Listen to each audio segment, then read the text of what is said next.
Sejumlah pengemudi ojol yang geram menuntun motor milik penagih utang di Jalan Gunung Sahari Raya Sawah Besar, Jakarta Pusat. Bahkan motor langsung dilempar ke aliran Kali Anak Ciliwung. Kemarahan pengemudi ojol ini pun dipicu ulah penagih utang yang berjumlah 6 orang saat mencoba merampas motor milik mak-mak di kawasan Jembatan Merah. Beberapa pengemudi ojol segera membantu dan menyarankan agar persoalan tunggakan cicilan motor diselesaikan baik-baik. Namun kelompok debt collector justru melakukan penyerangan dengan melempari batu. Sontak aksi ini memancing perhatian ojol lainnya dan langsung ikut membantu. Akibat kalah jumlah, para penagih utang kabur dan meninggalkan sebuah sepeda motor yang kemudian dilempar ke kali. Guna mencegah bentrok susulan, polisi segera berjaga di lokasi kejadian. Dari Jakarta, Rani Sanjaya, iNews melaporkan.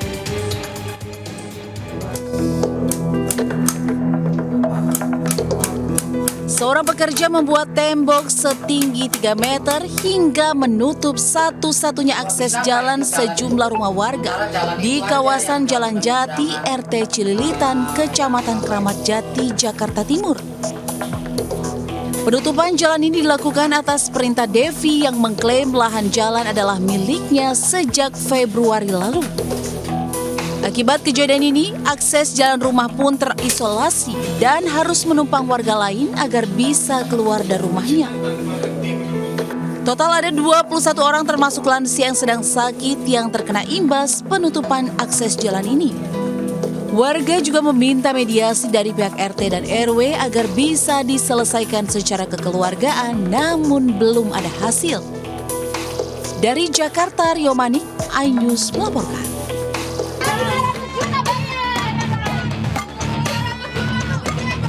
Sejumlah wanita berbondong-bondong menggeruduk rumah terduga pelaku penipuan berkedok arisan di Desa Mampir, Kecamatan Cilengsi, Kabupaten Bogor, Jawa Barat.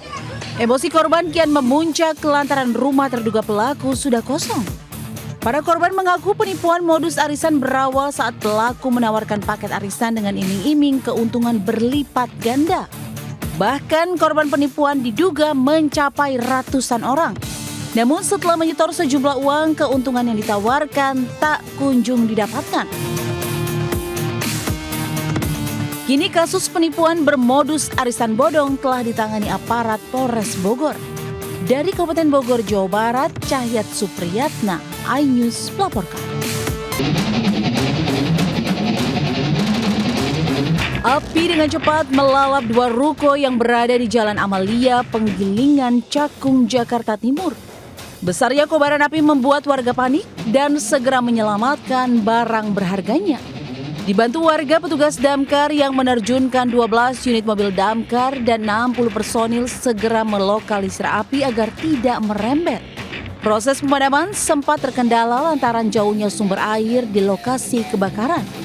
Dugaan sementara kebakaran berasal dari kebocoran gas dari salah satu ruko yang menjual gas LPG. Namun guna memastikan penyebab kebakaran, polisi masih melakukan olah TKP kejadian perkara dan meminta keterangan saksi. Meski tidak ada korban, namun kerugian diperkirakan mencapai ratusan juta rupiah. Dari Jakarta, Rio Manik, iNews melaporkan. Kita ke informasi lainnya, pemirsa, angka perceraian di kota Cirebon, Jawa Barat melonjak mencapai 1.200 kasus per tahun. Perceraian tersebut akibat perselisihan yang dipicu judi online.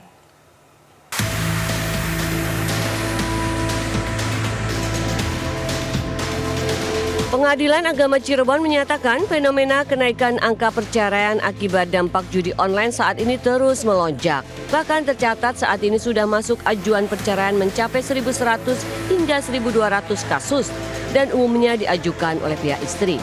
Gugatan cerai dipicu suami yang terlibat judi online hingga melupakan keluarga dan mengakibatkan nafkah keluarga berkurang. Selain itu ada juga permasalahan pertengkaran dan ekonomi. Alasannya karena perselisihan pertengkaran terus menerus. Ada juga yang pakai alasan ekonomi. Padahal di balik itu adalah gara-gara judi online. Gara-gara judi online akhirnya nggak rukun. Kenapa? Dia sibuk judi online, disapa oleh istrinya marah-marah, akhirnya bertengkar. Gara-gara judi online, nafkahnya berkurang buat anak istri. Nah kan jadi ekonomi itu, jadi masalah ekonomi. akhirnya berakhir ke pengadilan agama. Meski pengajuan perceraian gara-gara judi online tinggi, Pengadilan Agama Cirebon juga berusaha melakukan mediasi dan mencegah perceraian terjadi. Dari Cirebon, Jawa Barat, Miftahudin Anyus melaporkan. Seorang guru olahraga wanita ditendang bagian alat vitalnya oleh seorang pelatih renang di kolam renang di Kisaran Asahan, Sumatera Utara viral. Korban pingsan hingga jatuh ke dalam kolam akibat penganiayaan tersebut.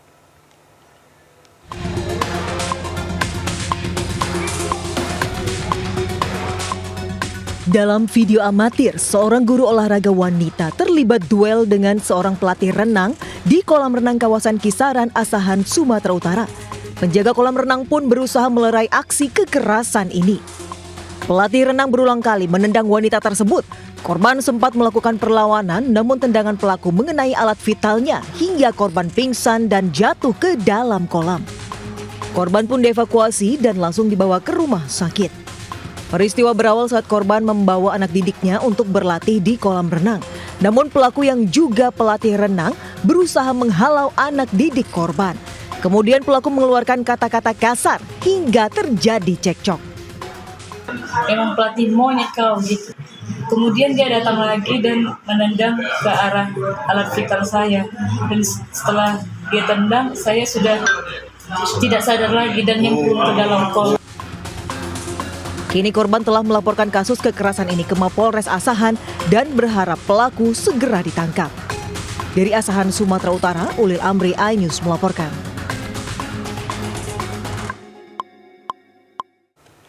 Pemirsa, 8 ekor kambing milik warga ditemukan mati misterius dengan luka gigitan pada bagian lehernya di Sukabumi, Jawa Barat. Diduga kambing-kambing itu dimangsa binatang buas.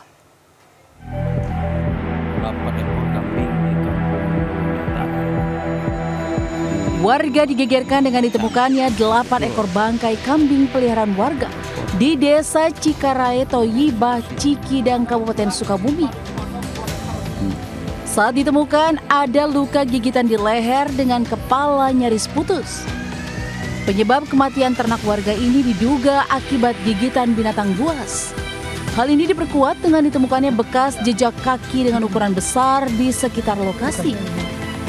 Pemilik menduga kambingnya diterkam macan tutul. Dan akibat kejadian ini yang mengalami kerugian hingga 20 juta rupiah. Sebelumnya, 1 bulan lalu, kejadian serupa pernah terjadi di mana 2 ekor kambing warga juga mati diterkam binatang buas. Pas kejadian itu, pas datang ke kandang kambing itu, ternyata udah banyak darah. Udah pada tergeletak semua, ininya pada dicekek semua. Oh, pada bolong? Iya, pada bolong semua. Yang 2 yang dibawa, 2 yang dibawa.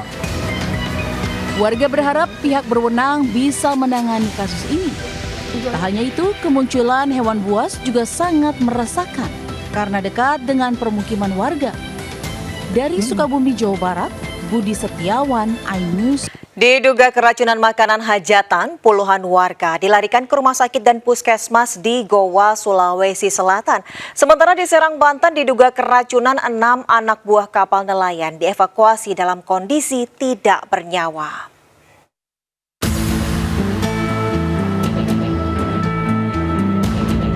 Puluhan warga dilarikan ke IGD Rumah Sakit Umum Daerah Syekh Yusuf akibat keracunan makanan di Goa.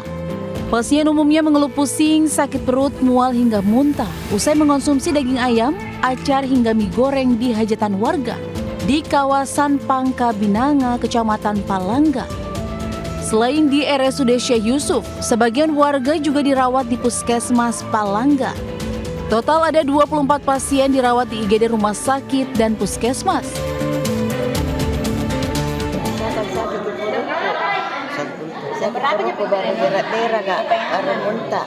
Apa yang kita sudah makan? Itu ayam suer-suer sama kerupuk sama acar. Di mana itu kita makan? Itu di pesta ya. Di pesta itu. Polisi segera ke TKP dan mengamankan sampel makanan untuk diteliti di laboratorium di Makassar. Polisi juga sudah menerima keterangan pihak penyelenggara hajatan. Dari Goa, Sulawesi Selatan, Bukma, iNews melaporkan.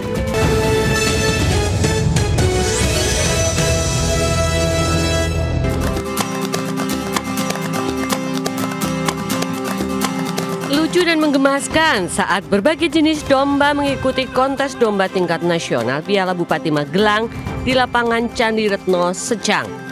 Pemilik domba berusaha mempersiapkan dombanya terlihat sempurna dan menarik juri.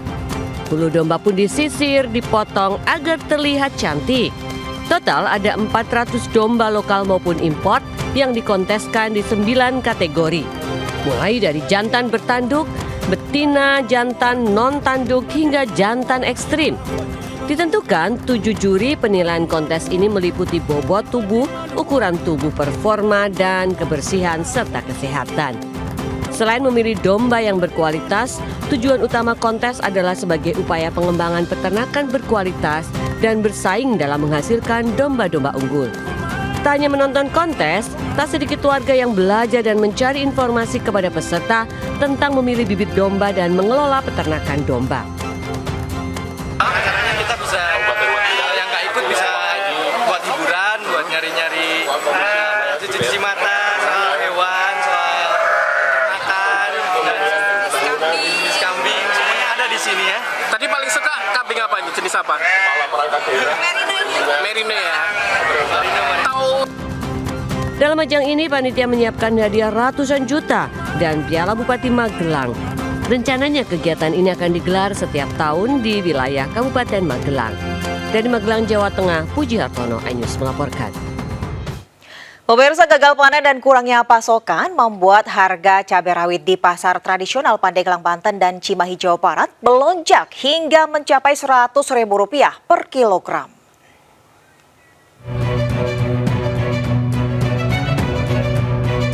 Harga cabai rawit merah di pasar tradisional Badak, Pandeglang, Banten naik drastis mencapai Rp100.000 dari sebelumnya Rp30.000 per kilogram. Sementara harga cabai rawit hijau dijual seharga Rp85.000 dari sebelumnya Rp35.000 per kilogram. Namun harga cabai merah keriting berangsur turun dari Rp80.000 per kilogram kini hanya Rp50.000. Itu diperkirakan gagal panen ya? Iya, gagal panen. Soalnya kan pasokannya kurang, konsumen banyak. Nah, untuk pembeli sendiri gimana? Kurang. Bukan hanya harga cabai yang mahal, harga beras di pasaran turut melambung tinggi. Di pasar atas kota Cimahi, Jawa Barat, harga sebuah jenis beras baik medium maupun premium mengalami kenaikan. Harga beras termurah dijual Rp13.500 hingga Rp14.000 per kilogram. Sementara beras premium dijual dengan harga Rp16.000 per kilogram. Mahalnya harga beras disebabkan kurangnya pasokan akibat musim kemarau dan gagal panen di sejumlah daerah penghasil beras. Dari Pandeglang, Banten dan Cimahi, Jawa Barat, Tim Liputan iNews melaporkan. Pemerintah mengeluarkan peraturan baru soal jajanan di sekolah dan tempat usaha. Peraturan menentukan batas maksimal kandungan gula, garam, dan lemak dalam makanan guna mencegah berbagai penyakit.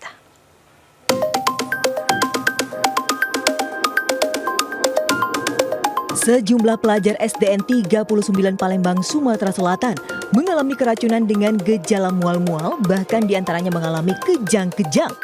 Peristiwa itu terjadi usai mereka diduga mengonsumsi jajanan permen semprot. Balai Besar Pengecekan Obat dan Makanan BPOM Kota Palembang telah melakukan tes laboratorium produk permen semprot itu yang sudah kedaluarsa sejak 11 April 2023. Permen semprot tersebut statusnya terdaftar, namun BPOM masih menunggu hasil uji sampel untuk melihat tingkat pencemaran kimia yang terkandung di dalamnya. Guna mengantisipasi kejadian terulang, seluruh permen semprot tersebut kini telah ditarik dari kantin sekolah itu. Pemerintah juga telah mengeluarkan peraturan turunan dari Undang-Undang Kesehatan yang mengatur soal jajanan di sekolah dan tempat usaha. Dalam PP nomor 28 tahun 2024 itu, pemerintah juga menentukan batas maksimal kandungan gula, garam, dan lemak dalam pangan olahan. Dalam mencegah potensi penyakit akibat jajanan, masyarakat juga diminta bijak dalam mengkonsumsi makanan dan minuman serta menjalankan gaya hidup sehat. Tim Liputan iNews melaporkan.